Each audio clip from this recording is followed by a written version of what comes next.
Oke. Oke. Pemirsa, perlu Anda ketahui pada saat kita break ini tak henti-hentinya nih narasumber kita dua orang ini terus memberikan argumentasi masing-masing. Bang Alphonse tadi sempat terpotong sedikit Bang Alphonse soal ya diperkuat tadi pernyataan Bang Fahmi ini terkait dengan putusan MK tersebut. Artinya ya kalau misalnya memang sudah ada putusan seperti itu dan itu boleh dipublikasikan gitu maksudnya Bang Fahmi ya? Disampaikan, nggak ada masalah. Ada beberapa syarat-syarat adalah pihak yang harus disamarkan. Tapi apakah ini melanggar etik menurut Anda? Ada etik yang dilanggar? Kalau perintah. Sebentar, ngomong lo gimana sih? Ada etika nggak sih? Oke. Oke, ini kita ngomong etik ya. Silakan. Ini pertanyaan saya ke Bang Alphonse ya. Ya, jadi begini. Nah. Jadi di dalam kode etik yang dibuat sama Mahkamah Agung dan kemudian Komisi Yudisial itu salah satunya mengatakan apabila itu memang mau disampaikan oleh berwenang itu hanyalah gitu tentang prosedur, nggak ada yang lebih lain sebenarnya. Keliru. Artinya itu kan sudah mengomentari gitu ya. Keliru. Itu satu, baca, kalau mau pinter baca gitu. Dan Keliru kemudian fatal. yang kedua, yang dibilang tadi itu lebih kepada persoalan ya itu SKMA 144. Lebih pada itu aja sebenarnya gitu. Dan itu memang harus disamarkan. Dan kemudian kita kan mempertanyakan pada saat ini ya bahwa yang namanya putusan pada saat ini itu hanya diberikan pada para pihak ya. Tapi konteks pada saat ini malah itu malah keluar. Ya. Kan gitu kan. Itu masih ada proses minuta. Itu belum dipublis. Itu muncul. Yang mungkin yang menyebarkan itu cuma 3. Penggugat, pemohon, termohon, dan pengadilan. Pertanyaannya, siapa? Itu yang kita laporkan ke Komisi Kasus Anda apa? Bawaslu. Data yang Anda bawa ke Komisi Yudisial apa? Ya itulah, makanya kita menarasikan itu, nah nanti biar KAI akan memutuskan. Kita kan ini menduga. Nggak, artinya dari 3 ini, apa? Yang membocorkan dan menyebarkan. Ya kita tidak tahu, makanya pada saat ini. Terbuka untuk umum. Bukan. Putusannya itu terbuka untuk umum. Dan kemudian di situ kan ada hal-hal yang sebenarnya Makanya baca itu perlu keputusan untuk Mahkamah Agung. dipertimbangkan apakah iya atau tidak untuk dipublis. Itu makanya seorang pengadil, seorang yang bijaksana itu harus mempertimbangkan ke depan seperti apa untuk anak-anak. Contoh, ini anak-anak nih ya. Anak-anak gitu kan. Panu saja punya konsen. Misal contoh begini, Anda kena panu. Ini mau kemana ini? Contoh gitu ya. Itu aja akan memalukan gitu ya. Nah ini sesuatu yang lebih pada itu. Penyebab itu dipublikasikan. Dipublikasi. Dan itu pun belum terbukti. Gitu. Dan kemudian ini yang di-share itu adalah cuma 1 lembar. Yang sebenarnya tidak berkaitan dengan lembar-lembar selanjutnya. Itu yang kita komplain gitu. Oke. Nah, jadi kalau misalnya itu terjadi gitu kan, dan itu tidak terbukti, gimana? Gimana? Jadi belum terbukti, tidak ada bukti. Tapi kok bisa ada putusan? Dia di belakang ada 2 saksi. Menyatakan terbukti. Apa? Itu kata dia. Loh, memang yang mutus dia bukan Anda. Kalau Anda yang mutus pasti Anda bilang tidak kemarin terbukti. pada saat pemeriksaan Sebentar dulu, ditanya, yang mutus gitu, memang apakah hakim. iya? Hakim Nggak tahu menyatakan juga terbukti. sebenarnya membuktikan itu. Itu persoalan. Jelas. Itu persoalan sebenarnya. Ada seorang laki-laki di kamar berduaan dengan istri orang. Laki-laki tersebut bukan muhrimnya. Itu bukan Menurut hukum berduaan. Islam, itu tidak Dia dibenarkan. itu bersama dengan istri yang jadi laki-laki. dasar hakim. Itu yang kedua. Gitu. Yang dimaksud Tapi kalau dengan semisalnya- selingkuh, Kita dengarkan dulu nanti, selingkuh Bang Alphonse itu boleh adalah jawab. seorang istri yang membelakangi suaminya yang melakukan sesuatu suaminya tidak tahu. Nusus itu adalah istri yang durhaka kepada suami. Itu ada dasarnya. Itu semua rapi dan semuanya dijelaskan. Itu di amar Dan putusan ada di ya? amar dengan saksi yang mengetahui ART melihat di kamar. Ini ART buka kamar. bukti CCTV ada mereka atau dari berduaan. ART tadi, Bang? Jadi ART gini. tidak ada CCTV. Jadi tidak begini. ada. Kita semua Pertama-tama saksi gini ya, fakta dan bahwa adalah percakapan. di situ Dengerin dulu. itu adalah itu pintu ada di yang bisa kamar. terbuka. Itu kamar dibuka. Satu. Kemudian Takut kedua, itu ART, dua mereka anak-anak berdua itu di dalam mau kamar. masuk keluar. Ada di dalam kasur mereka Tiga, berdua. dia tidak Oke. terkunci. Dan kemudian keempat, Ya, jadi dibenarkan itu berarti dia ada ngomong seorang laki-laki bersama di dengan kamar istri berduaan. dari si laki-laki. Oke. Gitu. Oke. Nah sekarang kalau semisalnya ada ngobrol gitu kan dengan istri si laki-laki gitu kan, apakah berdua? Enggak, bertiga bahkan berempat. Tapi yang di kamar berdua bagaimana? Itu fakta persidangan. Kalau misalnya ukurannya dari dulu itu fakta persidangan. Kalau misalnya kan dengan handphone, pada saat persidangan itu dikatakan sama siapa? Saya, kata saksi, salah satu saksi gitu ya. Dan kemudian dia kedua, membuka pintu, siapa lagi? ada di kamar dengan saya menelpon dengan orang yang lain fakta gitu kan. persidangan. Nah sekarang pertanyaannya, Makanya hakim apakah itu memang menyatakan berdua-dua? terbukti nuyus. Tidak berdua-dua gitu kan. Berduaan, ketahuan. Oke, kalau misal begitu, sudah kalau terbukti misal secara begitu, sah kok. Masa pertanyaannya hakim Berdua ini adalah- sedang mengobrol permasalahan rumah tangga atau seperti apa? tidak tahu, Jadi, pokoknya berduaan kalau sampai misal malam begitu, itu pertimbangan sudah, hakim. pada Jangan saat penjelasan itu ya, Bapak, Bapak. itu dia mengobrolkan tentang apa yang terjadi pada diri dia, terutama tentang keluarga. Tapi ngobrol Dan sampai 4 kemudian, jam 4 subuh. sebentar, Ngobrol berdua sampai gitu kan. jam 4 Dan subuh kemudian itu sudah yang nggak benar. diomongin itu Dan apa itu yang istri harus orang. dilindungi sama Oke, dia? Bapak. Siapa?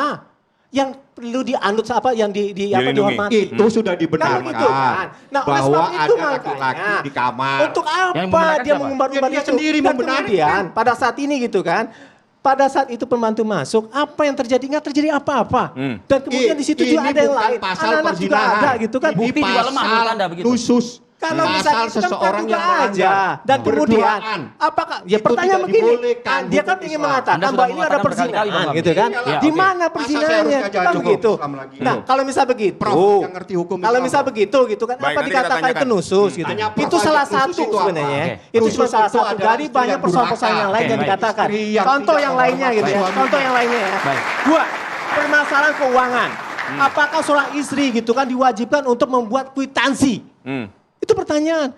Memangnya dalam konteks ini hubungan suami istri, Kwitansi apa ini? kwitansi untuk belanja, pengeluaran harian gitu kan. Dan itu dipertimbangkan dia Dengan mengaudit begitu, misal contoh dengan begini, cara yang salah, seorang istri ya, membuat seorang istri diminta invoice mana double. kwitansinya. Dan itu putusan yang Namanya Rumah tangga. belanja gitu ya. Oke. Kadang itu barang itu naik, kadang turun. Misal contoh, ini cabai sekarang 28.000, satu kilo itu masih 90-an ya gitu ya. Kadang naik, kadang turun gitu Oke. kan. Nah, kemudian yang di sini kadang naik, kadang turun Jadi Anda misalnya katakan bahwa setiap belanja harus ini ada kan- kwitansinya. Enggak, bukan itu maksudnya. Maksudnya gitu kan, kadang ini bisa dipakai untuk sini, bisa ditutupin Oke. di sini. Itu suatu hal yang wajar. Kan begitu kan? Bagaimana Apakah wajar kalau misalnya, istri tanpa kalau izin semisalnya suami mentransfer sekarang uang ke ini laki-laki dengan lain? berapa biaya yang Memang flat, dan boleh. kemudian minta lagi, enggak, kan begitu. Nah oleh sebab itu maka dalam dalam hubungan putusan suami itu istri terungkap yang namanya perbelanjaan gitu kan, pertimbangannya dengan apa istri yang flat gitu kan, mentransfer uang ke ya laki-laki biasa lain yang aja pakai muhrim gitu. tanpa Baik. izin Bahkan suami. gitu ya, bahkan Tangkap, ya. tangkap. Sudah kita berikan gitu kan. Bahkan uang kita di saku juga diambil kok gitu. Nah Oke. itu kan soal biasa. Oke. Itu yang namanya hubungan suami istri. Saling percaya dan macam-macam. Oke. Nah itu yang dikatakan. Jadi kan pertanyaan. Apakah memang betul itu anusus? Ini kan dinamakan sebagai Sudah ekonomi kontrol. dipertimbangkan Baik, secara Bapak. Ekonomi tepat. kontrol. Kita dengarkan dulu dari Bang Fahmi, silakan. Jadi pertimbangannya itu ada di halaman 105.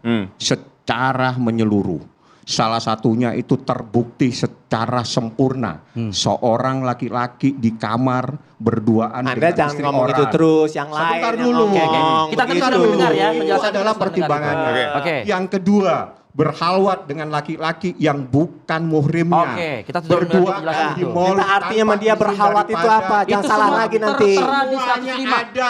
di Enggak, berhalwat tuh nggak ada putusan. tuh. Berhalwat tuh nggak ada tuh. Yang Nggak ada. Berhalwat tuh nggak ada tuh. Berarti Apa ini coba tidak ceritain. berhalwat. Anda tidak pernah baca putusan sih datang ke sini susah jadinya. Apa? Jadi Jelasin berhalwat dong. itu di 105. Jelasin. Apa berhalwat itu Apa apa? dimaksud? Itu Berhalwat itu salah apa? satunya itu adalah dia nusus itu kategori istri yang durhaka. Iya, ada ulang-ulang begitu. Berhalwat itu Kenapa apa? ada istri yang durhaka? Satu, karena dia berduaan dengan laki-laki yang bukan muhrimnya di kamar. Baik, Ya. baik. Ya, satu. Yang kedua, dia keluar tanpa izin dengan suaminya. Dengan Dia- teman-temannya. sebentar dulu. Dia keluar duduk sampai jam 4 subuh, suaminya tidak tahu. Suaminya mencari nafkah di luar negeri, mati-matian. Oke. Istrinya berduaan Ini udah dengan ngarang nih, laki-laki dia udah lain. ngarang nih dia Itu ada nih. di dalam putusan. Kenapa? Oke. Pada saat itu, Ada itu dalam putusan. ada si Kenapa dia pemohon ada di situ? datang dan kemudian oke ya, gue naik ke atas dulu ya. Ada itu. Lah, udah itu Baik. bagian. Udah, orang dia ada di situ juga izin dengan Sebentar lakinya dulu, kok. waktu di kamar Kan itu nggak begitu. mungkin, Apa karena persoalannya? pada saat ayat Pertanyaannya, itu kalau ada semisalnya berdua di terjadi situ. Ada di penindasan kamar. pada istri begitu, siapa yang nusus sebenarnya? Laki-laki atau perempuan? Ya, Kan pertanyaan nusus begini, itu apakah ada. semuanya Baik, nusus baik. itu? Ya. Bang Itu Fahmi, Bang pada Alfons. perempuan aja. Bang Fahmi, Bang Alfons. Gitu. Ini perkara halaman 105 ini kan menjadi pertimbangan ya, Iya. dari hakim itu memutuskan. yang kenapa muncul kalimat istri durhaka tadi gitu. adanya di sana. Anda cari. Baik. Saya ke Prof Putusan Gayus. 105. Prof Gak Gayus. ada, Oke. minuta Bang Alfons, masih saya ke Prof minuta Gayus dulu, itu. Bang Alfons. Kasih yang Prof mana? Gayus, ini salahnya di mana? Apakah memang diksi istri durhaka tidak boleh disampaikan oleh hakim? Meskipun kalau menurut Bang Fahmi, dengan menggunakan mic, Prof, mohon izin. Ada mic-nya, Meskipun Prof? di amar Baik. di 105 itu tertera semua gitu, Prof. Ya, silakan, Ya, Prof. begini. Tiap-tiap undang-undang itu mengatur wilayah masing-masing. Wilayah masing-masing. Ya, saya akan menggunakan undang-undang tentang informasi transaksi elektronik. Itu diatur menyiarkan hal-hal yang menyangkut pribadi orang, Ya. itu dilarang. Artinya hakim boleh mencantumkan di pertimbangannya seperti itu. Tidak untuk disiarkan karena ada wilayah undang-undang lain, yaitu ITE. Itu harus dihormati. Artinya untuk dipublikasikan di depan kamera, awak media dan lain sebagainya, Kalau itu menyimpang dari undang-undang yang lex spesialis, ITE itu lex spesialis, Oke. Maaf, Prof, kalau dilarang. namanya disebut. Apa boleh? nggak dengerin pernah dong, nyebut nama, gimana Bro. sih? Dengerin. Saya tolong bicara. Dengerin. Saya Ini tolong- Prof lo. Anda Ya. gimana? Sebentar Bang Fahmi, silakan Prof. Saya lanjutkan. bicara dulu supaya semua paham. Kalau saya salah, salahkan saya. Di Ya. mana salahnya? Silakan, Prof. Prof Masud itu adalah subjeknya, Prof. oke. Karena di dalam pemberitahuan Dengan- kemarin tidak Saya boleh Baik, bicara baik. dulu Baik, apa Bang Fahmi, tidak? kita dengar Prof Gayus dulu. Ya, Silakan silakan, lanjut, lanjutkan. Prof Gayus. Setiap undang-undang itu mempunyai wilayah. Hakim berhak menyantumkan apa saja. Saya tidak mencampuri wilayah hakim ditentukan dengan undang-undang. Ya. Kekuasaan kehakiman dan yang lain. Tetapi mengenai penyiaran, menyiarkan hak privat dalam kondisi seperti apapun, itu ada larangannya menurut ITE. Nah, jadi ITE itu harus dihormati. Artinya walaupun tertera seperti itu, apakah seorang juru bicara tidak mentaati undang-undang yang lain, yang Harus. lebih spesialis? Dilarang menyiarkan hak privat yang tanpa izin. Meskipun tanpa ada subjek kalau menurut pengacara. Subjek atau objek itu bagian dari isi undang-undang itu. Tidak Lebih dekat, Prof, subjek. Mike. Ada objek juga. Ya, objek atau subjek itu tunduk pada undang-undang.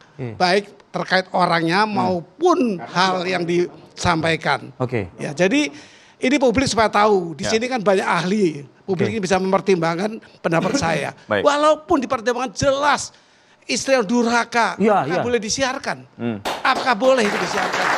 Menurut ITE, Jadi menurut Prof Baik. Gayus maksudnya sebaiknya hakim memilih-milihlah diksinya begitu. tidak, saya tidak akan mencampuri apapun yang disampaikan oleh hakim oleh wilayah yang mutlak milik hakim. Oke. Tetapi untuk penyiarannya itu diatur secara khusus oleh ITE, Ya, dilarang. Ini untuk penyiarannya. Sekarang saya ingin ke Prof Mesra. Ini terkait dengan pengucapan atau diksi istri yang durhaka tadi seperti apa sebetulnya kalau dalam kajian Anda? Baik, istilah istri durhaka kalau dalam hukum Islam disebut dengan istilah istri nusyush.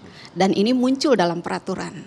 Kompilasi hukum Islam di Indonesia dalam pasal 84 misalnya menyebut istilah istri nusyush. Nah, namun kita tidak menemukan dalam kompilasi hukum Islam itu penjelasan dalam pasal apa makna nusyush. Dalam ketentuan umum juga tidak ada nusyush itu apa. Oke. Lalu hakim Tadi yang kembali merujuk ke dalam kitab-kitab fikih yang ada.